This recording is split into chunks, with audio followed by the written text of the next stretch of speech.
होंगे यहाँ पर, तभी हमारा जो ये कार्यक्रम सक्सेस होता है। क्योंकि एक से कभी भी कोई कार्यक्रम सक्सेस नहीं होता। अगर वक्ता नहीं होंगे तो भी काम नहीं चलेगा, श्रोता नहीं होंगे तो भी काम नहीं चलेगा, कार्यकर्ता नहीं होंगे तो भी काम नहीं चलेगा।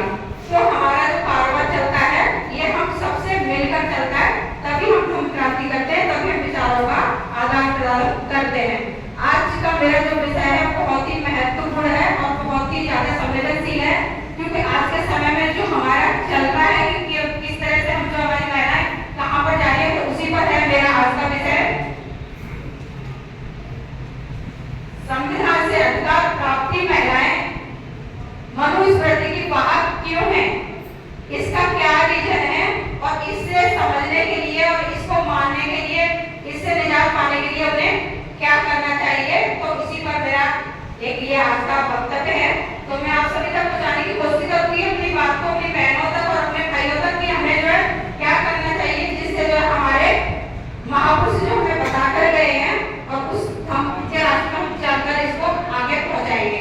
तो हम सबसे पहले जानते हैं 3 चीजें इसमें आ रही है, संविधान, दूसरा आ रहा है इसमें मनुस्मृति, तीसरा है इसमें वाहक। तो सबसे पहले हम जानते हैं संविधान से, हमारे सभी साथी यहाँ पर बहुत ज्यादा विद्वान भी हैं, सब वक्ता है, श्रोता भी, सबको ज्ञान है कि संविधान से हमें जो है सम्मान मिला, समानता मिला, स्वतंत्रता मिली। ये सारी चीजें हमें किससे मिली? संविधान से। अगर संविधान नहीं होता तो हमें यहाँ पर ये जो प्रोग्राम करा रहे हैं इसकी सुविधा नहीं होती। हमें अगर कोई भी चीज हमें करनी होती है, कहीं कोर्ट में जाना है तो वहाँ समानता होती है। अगर महिला के पास कोई केस है, कुछ है, तो वहाँ पर पुरुष खड़ा है, वहीं पर महिला खड़ी है, दोनों को जो है समान बोलने का अधिकार है, तो समान जो न्याय के जज है वो समानता का अधिकार देंगे, समान ही आपको बताएंगे कि ये चीज, ये नहीं कहेंगे आप महिला है तो आपको ये नहीं करना, ये पुरुष है तो आपको ये नहीं करना, दोनों को बराबर अधिकार है। तो इस तरह से बाबा साहब ने हमें संविधान में सारे अधिकार हमें देकर गए हैं। आगे आता है हमारा जो है मनुस्मृति क्या है, आज का जो टॉपिक है मेरा, और वाहक क्या है। वाहक हम मान लेते हैं कि कोई चीज जो हमारी जाने वाली होती है तो अपने आप नहीं जाती, कहीं पर जो कोई गिफ्ट है, जैसे मोबाइल मान लीजिए, मोबाइल होता है, मोबाइल जो होता है वो अपने आप में जाएगा नहीं ना, उसको हम लेके जाएंगे, है ना, एक जगह से हम दूसरी जगह से पहुंच जाएंगे। तो उसे पहुंचाने का काम जो हमारी आज का जो मेरा टॉपिक उसी पर आधारित रहेगा, क्योंकि जो महिलाएं हैं ना हमारी, वो जो हमारी संस्कृति है, जो हमारे आज के समय में हमारे पेरेंट्स ने दी है, या हमारी बहन जो जाती है अपने ससुराल में तो उसने जो दी है तो वो उसको ले जाने का आगे काम करती है। अब उसको विचार जो मिलते हैं मायके से, वो एक मम्मी होती है उनकी बच्चे की, तो उसको बोलती है बेटी को कि आपको ससुराल में जाना है तो वहाँ पर आपको क्या करना चाहिए, क्या नहीं करना चाहिए, और तो इस तरह से उसको संस्कार देकर देती है कि आपको सबके सामने तेज नहीं बोलना, धीमे स्वर में बोलना है, और उसको ये नहीं बताया जाता कि संविधान से आपको क्या मिला है। वो लड़की जब ससुराल में आती है तो वहाँ पर उसकी सासू माँ बोलती है कि मतलब आपको व्रत करना है, तो वो महिला, वो बेटी व्रत करेगी। अगर उसको बोलना है कम धीमी आवाज में बोलना है तो वो धीमी बोलेगी। तो इस तरह के विचार जो है हमारे, हम जो अपनी संस्कृति को अपने बच्चों को पीछे से देते चले जाते हैं, तो हमारे बच्चे आगे लेकर जाते हैं। अब जो आता है संविधान, संविधान ने हमें अधिकार दिया। अगर हम उन अधिकारों को समझेंगे कि एक मैं महिला का उदाहरण देकर बताऊंगी कि एक शिक्षिका थी, शिक्षिका स्कूल में जाती है, वो संविधान पढ़ती है, और संविधान पढ़ने के बाद जैसे वो घर आती है, घर पर आने के बाद वो अगले दिन जैसे अभी करवा चौथ निकल के गया है, करवा चौथ का व्रत होता है, तो उनकी सासू माँ बोलती है कि भाई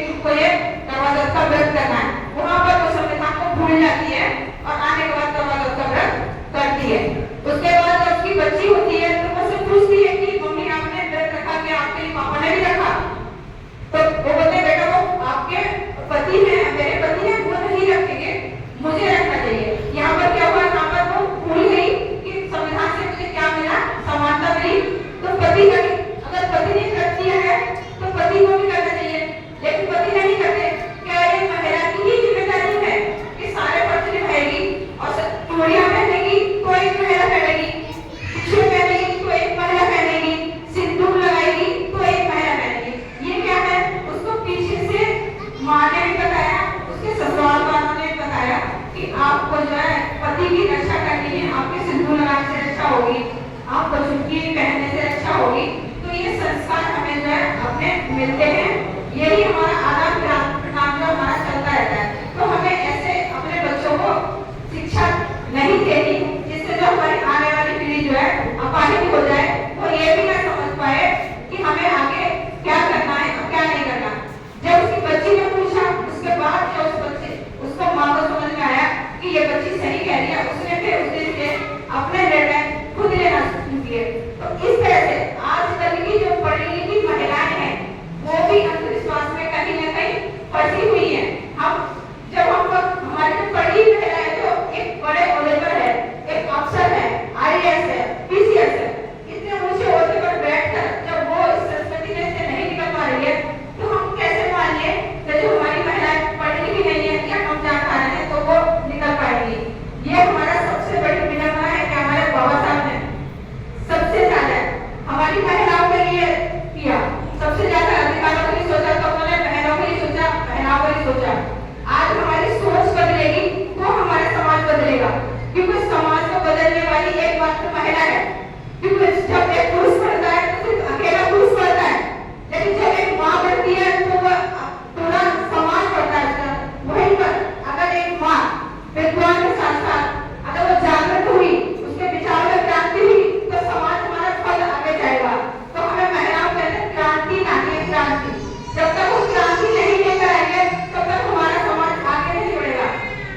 रास्ता जोड़कर मैंने क्रांति लाने के लिए माता सावित्री को आगे दिया, तो क्या क्रांति हुई। उन्होंने कितने सारे काम किए, उन्होंने बेटे दंपति ने स्कूल खोले, शिक्षा दी।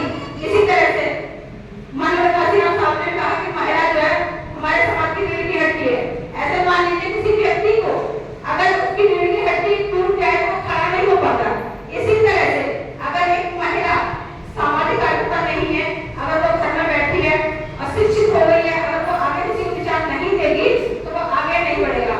जब तक हमारा समाज की महिला पुरुष के कंधे से कंधा मिलाकर नहीं चलेगी तब तक हमारा ये समाज पीछे ही रहेगा। किसी भी क्रांति को आगे लाने में महिला का सबसे बड़ा योगदान होता है। तो ये है मेरा आज का सबसे बड़ा टॉपिक है कि भाई इस चीज को हम किस तरह से निजात पाए। इससे हमें निजात पाने का सिर्फ एक है कि हमें शिक्षा लेनी है और संविधान की जो पंक्तियां हैं उनको हमें, जैसे आर्टिकल है 14, 15, 16, 17 और फिर जितने भी हमारे आर्टिकल जो महिलाओं की है उन सबको एक एक करके थोड़ा थोड़ा पढ़ेंगे और जो भाई बहन हैं वो खुद पढ़े और अपनी बहनों को बेटों को पढ़ाएं कि आपका अधिकार आखिर क्या है, आपको क्या देना है समाज को और क्या नहीं देना है। इस तरह के विचार अगर हमारी बहनें रखेंगी तो हमारे समाज में क्रांति आएगी। तो हमें अपने विचारों को आगे लेकर जाना है और उसको आगे बढ़ाना है। यही हमारी आज की संस्कृति है। और साथ में जो हमारा एक जो इसमें दिखाया हुआ है कि महिलाएं जो आज हमारी जो जितनी बहनें यहाँ पर बैठी है बहुत कम है। इसका रीजन क्या है? क्योंकि अभी नवरात्र निकल कर गई है और साथ में भी त्योहार दिवाली आ रही है। तो क्या सारी चीजें ये महिला ही बनाएंगी? दिवाली महिला ही करेगी, पुरुष तो नहीं करते। कभी किसी पुरुष को देखा है कि विश्वा पहना है, सिंदूर लगाया है, दिवाली मना है, गिफ्ट लेने जाएगी तो महिला जाएगी, कपड़े लेने जाएगी तो महिला जाएगी। हर चीज क्यों महिलाएं किसको उठती है? घूंघट देखो, बहन हमारी बैठी है, निशानी लेकर बैठी हुई है, पर्दा लगा कर बैठी है। अगर बाबा साहब को पर्दा हटाते हैं, अगर आप मान लें तुम डॉक्टर है, डॉक्टर हॉस्पिटल में जा रही है और वो घूंघट मार के ऑपरेशन ले रही है तो क्या वो कर सकती है? नहीं कर सकती ना। अगर कोई टीचर है वहां पर घूंघट मार के बच्चों को पढ़ाई तो क्या पढ़ा सकती है? नहीं पढ़ा सकती ना। तो हमें क्या करना है? हमें अपने विचारों को स्वतंत्र करना है। जो बाबा साहब ने हमें स्वतंत्रता दी है हमें उसे मानना है। अगर हम जब तक नहीं मानेंगे तब तक हम आगे नहीं बढ़ सकते। ना हम खुद बढ़ रहे हैं ना अपने बच्चों को बढ़ा पा रहे हैं। हम छोटी छोटी चीजों में, मैं देख रही हूँ कल हमारा प्रोग्राम हुआ था, वहां पर भी बातें हुई, महिलाओं को कोई टॉपिक रहा वहां पर कि एक महिला आई, उसने देखा कि भाई मेरे बच्चे, मेरी बेटी जो मैं कर रही हूँ वो मेरी बेटी भी करे। उसको सिखा रही है वो कि तुझे भी व्रत करना है, तुझे भी ये पूजा करनी है, तुझे भी ये पूजा करनी है। अगर नहीं करेगी तो देवी देवता तेरे पर हावी हो जाएगी।